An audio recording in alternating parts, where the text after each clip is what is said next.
নেই, অমুকের কারণে খেলতে পারি নাই, তাহলে তাহলে এটা একটা স্পোর্টসম্যানের কথা হবে না। একটা স্পোর্টসম্যানের কথা হবে যে হয়তোবা আমার কোনো একটা ভুল ছিল, এই কারণে আমি জাতীয় দলে যেতে পারি নাই।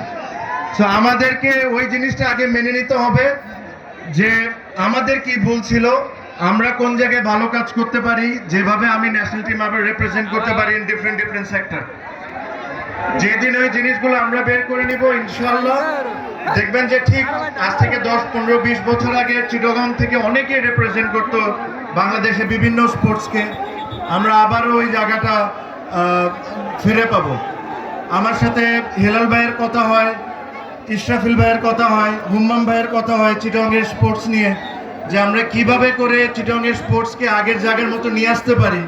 আই এম শিওর ওনারা যখন সুযোগ পাবেন তখন ওনাদের বেস্ট ট্রাই করবেন যে চিটাগংয়ের ইন্টারেস্টটা ওনারা সবচেয়ে আগে রাখবেন, রেখে ওনারা যে ধরনের স্পোর্টসই হোক না কেন, cricket, football, badminton, any sports, এই স্পোর্টসকে ওনারা প্রমোট করবেন in the right possible way, যেরকম চিটাগং থেকে আবার আমরা আগের দিনে ফিরে যাই।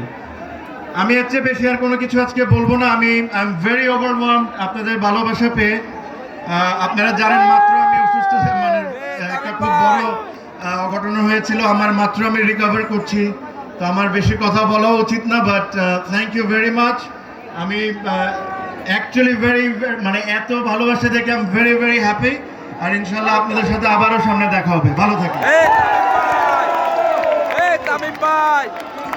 আমরা ধন্যবাদ।